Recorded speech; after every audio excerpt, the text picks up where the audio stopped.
Beautiful astrology soulmates, and pardon this interruption, but I forgot to tell you in this video that if you want to see where this is happening in your chart by house, I've got a beautiful blog breakdown for you that you can check out on the website at stormiegrace.com. Just click in the description box down below as well, and you can find the link to the blog, as well as the Astrology of Transits course is starting April 5th.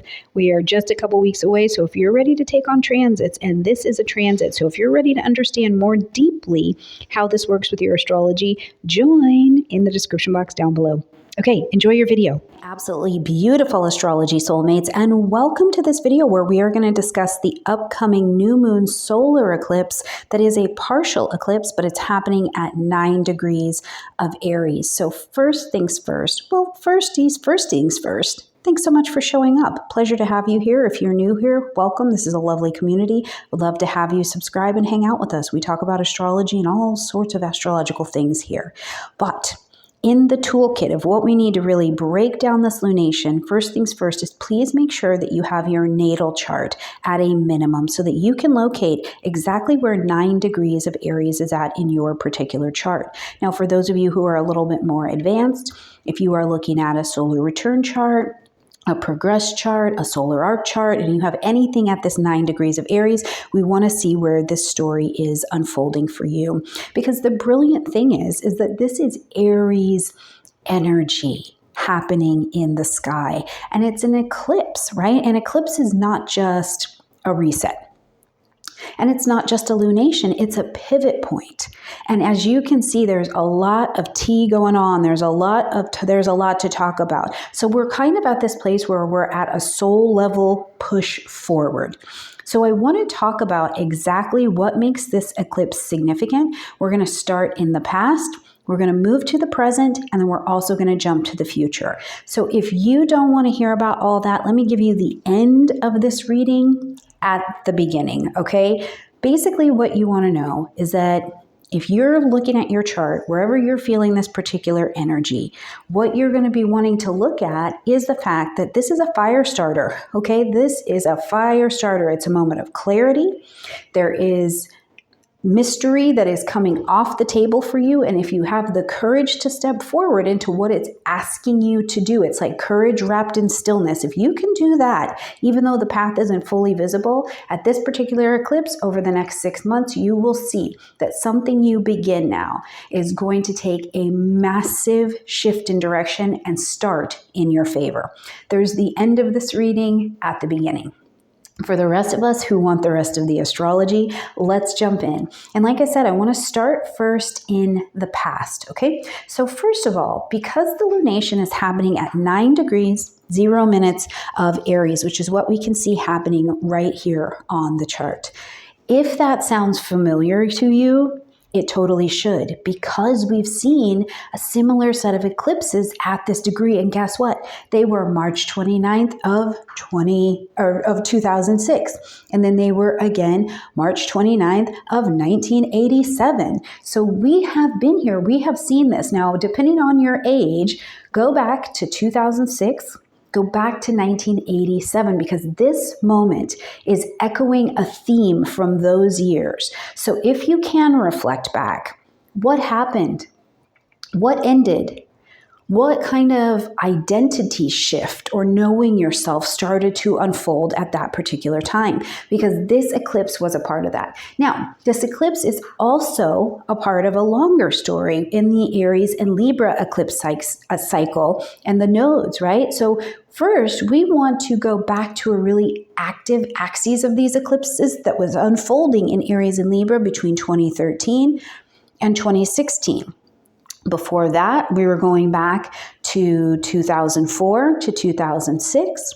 And so this is, again, similar terrain, right? It's familiar cosmic terrain. Now, when we tie this all together and come just a little bit more current to the closest past, we're going to go back to October of 2024. So just several months away, okay? Several months before. Ooh, it's Mercury retrograde. So what's happening here is that this eclipse is directly opposing the Libra eclipse that we had back in October of 2024. Now, it's just like an orb away, so very, very close. But what that means for us to be paying attention to and tying this together is to look at the story that began last fall, because now it has reached this critical turning point. And while the path at this particular point, at this lunation, may still feel a bit hazy, especially because Mercury is not only retrograde, but about to be on the move as well. And it's very close. It's very, very close to this lunation. The thing that we're most connected to, even if we don't know exactly where we're going and exactly how we're going to get there and exactly what we want, is that we are clear with what we don't want, or we're clear with why what we wanted in the past doesn't fit anymore, right? So if you've been having this sense or this feeling that's like internal unrest, right? That is good news at this lunation, because it's what Aries likes, motivation to push you forward, to go ahead and have this new beginning. Now, before we get into the full present, I want to take just a minute for some astrological teaching as well. What is a solar eclipse?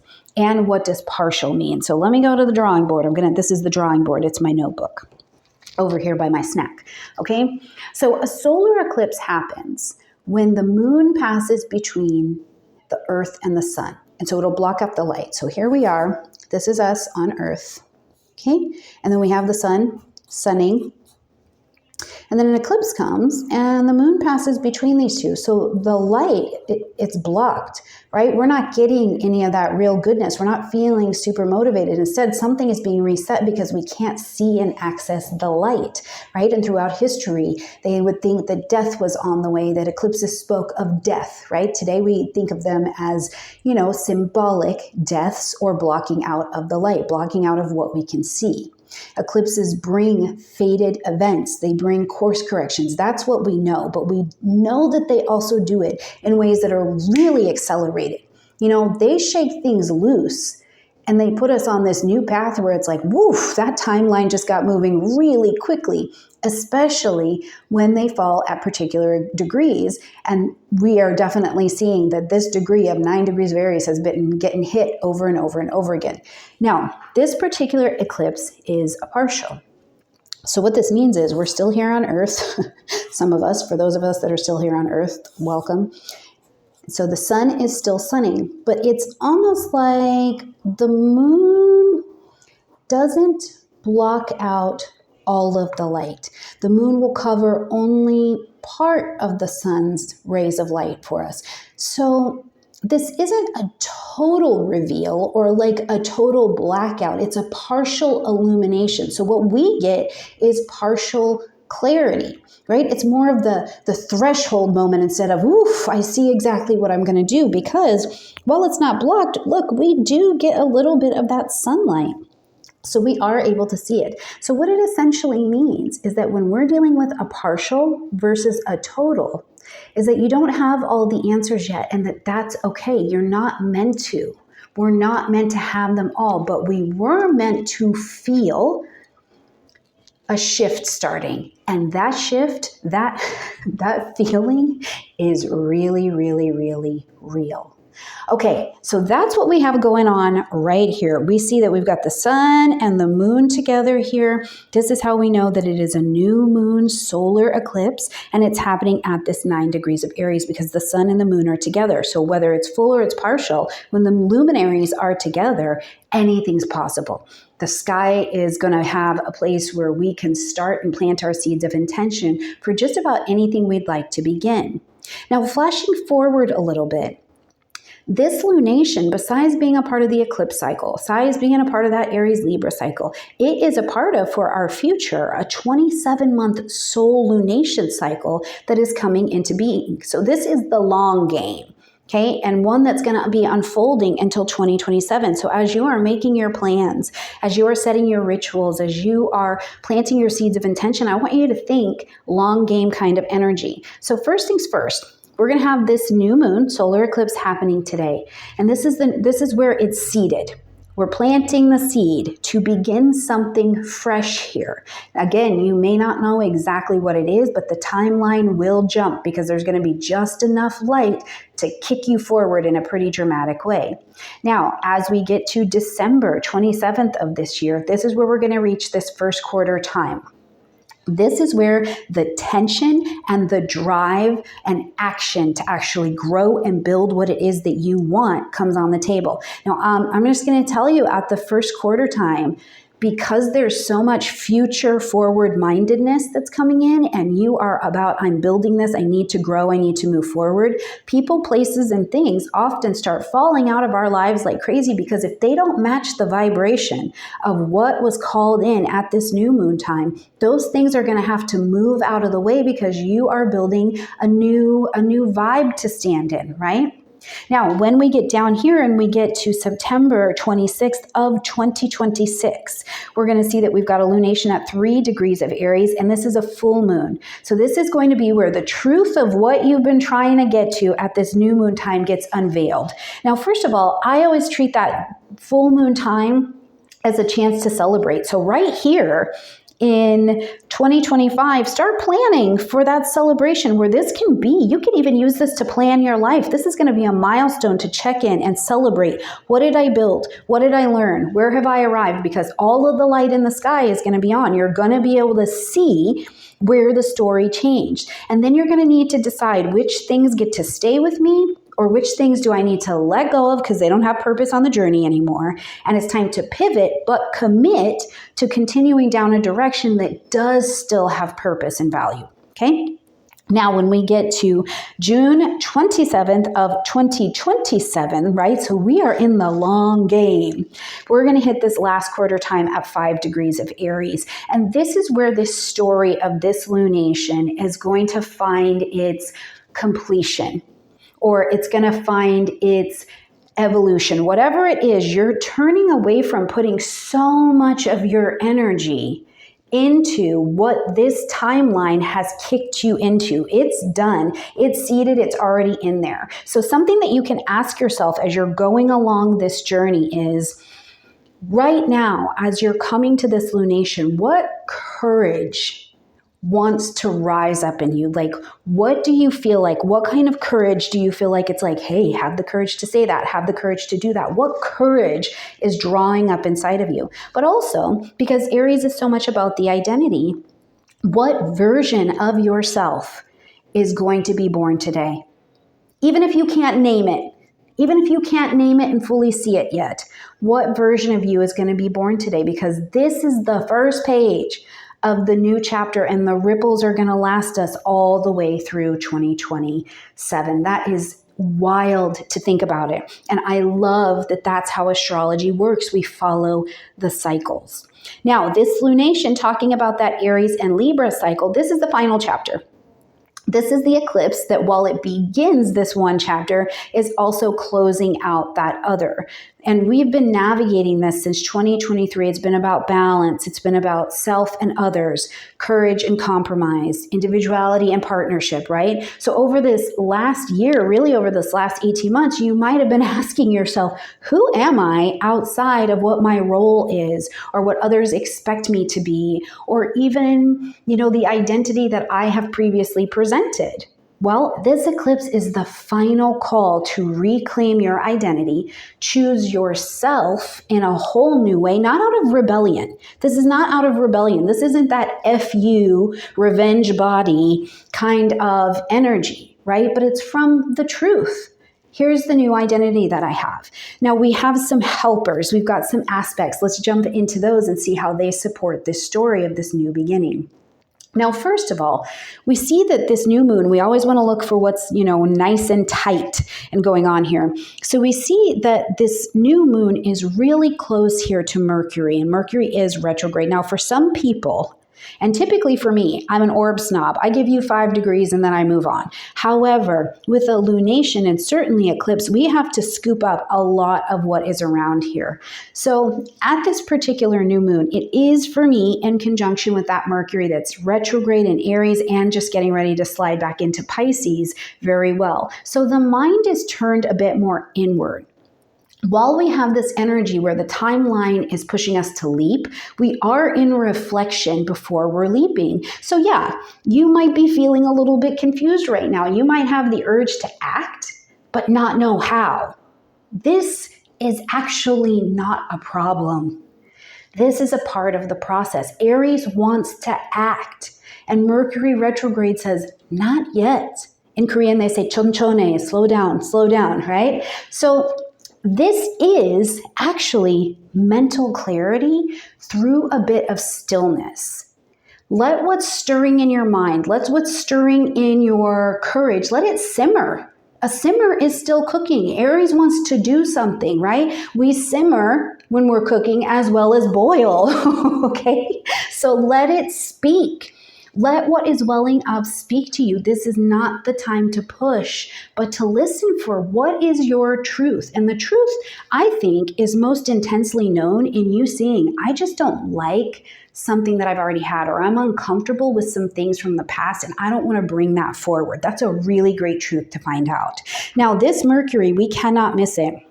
We can absolutely not miss it. This whole combo that we've got going here, this little stellium, is sextile to Pluto and Aquarius, Mercury being the most tight connection to that.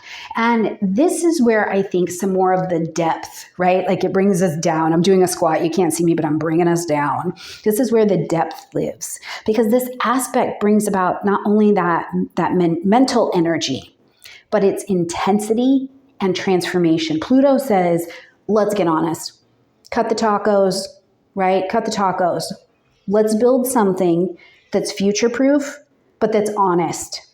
So together, this combination of energies, they're in a nice connection to each other. They are working well together. And I think that together they offer us at this lunation a chance to make a deep mental shift as well. And it's about let go of the old thinking, because the old thinking is coming down through your Aries, through your action. The old thinking is coming down through what you've built as an identity. Now let's step into something that's more empowered, more innovative, and a more, intrigued and refreshed mindset.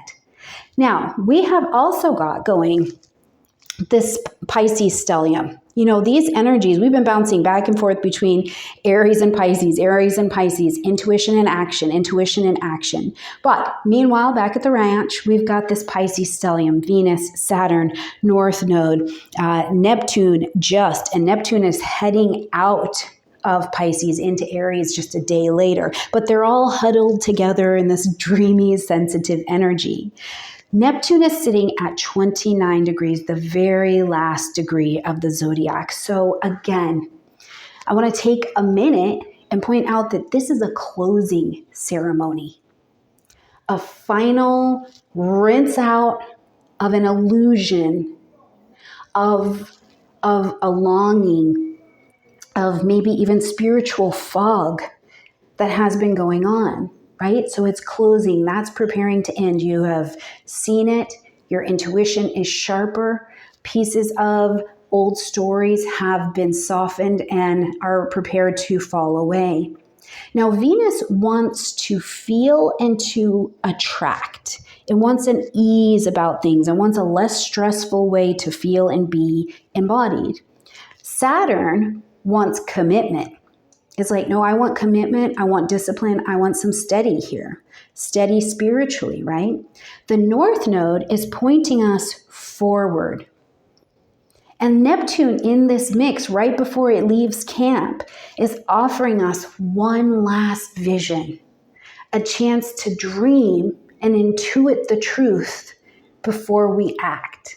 Because Neptune's going to move into Aries the very next day. It's going to begin a 14-year cycle of spiritual warrior energy. But before we just launch into the fire, we have one last moment of water, release, surrender, intuition, and grace. Now, Neptune is going to come back into Pisces to check on us and be like, you good? Did you get it? But we do want to remember that we've got some things in stationary movement right now. Okay.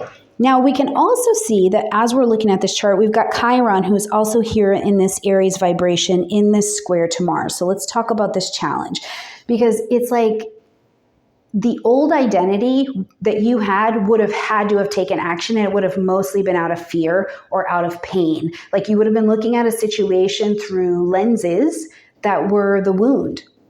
And now that's not necessarily the case. Chiron and Mars in this square, Mars is the ruler of this eclipse energy. So yes, the wounds of not enough, I'm not enough, my identity may flare up, but the wounds of I want to, but I'm a little bit scared, I think are a bit louder here. But the Chiron work that's also been done in Aries reminds us that what has previously hurt has been previously healed or is in its healing, and that where it has hurt is where the healing begins, right? This is a powerful moment. This is a powerful moment with this aspect to look at in the whole story. Where can you claim your healing? Where can you claim your drive, your fire, your right to not have to stay that old identity if it doesn't fit anymore and move forward, whether you are wounded or not? You are whole, holy, divine, and perfect, even while you're in process. That, I think, is a powerful aspect to this story. Now, we cannot miss this massive, beautiful, soft, luscious aspect pattern between Mars, Saturn, and apexing here in this Uranian energy, okay? So this is a soft, delicious energy. I actually talk about this in your monthly videos for April, so make sure you check that out, okay? This is a gorgeous configuration, this little triangle of grounded, beautiful brilliance. So Saturn here is giving structure. Saturn's giving structure. Uranus is giving you vision, and Mars is providing the action. So this is kind of one of those, if I had to pick a dream team to come together to help me get something done, it would be these ones. It would honestly be these ones, because it's a rare moment where your desire to build meets the desire to innovate, and you see that you can do something different and it can sustain you.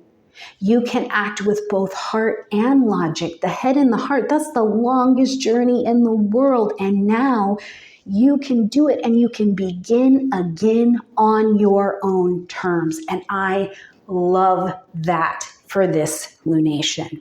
So I want to just say here, it's an eclipse, and I don't like to over dramatize any of these things. I'm a Taurus. I like to keep it sweet, simple, practical, and what can we do with this? You know what I mean? But I do think that this moment is sacred. This moment is sacred. Here we are. We've made it to this partial solar eclipse in Aries, the final chapter. Like I said, it's a bit of this fire starter in this karmic cycle where it's like we've burned away some poison. It's a moment of clarity, but it's wrapped in only having a little bit of light, so there's some mystery.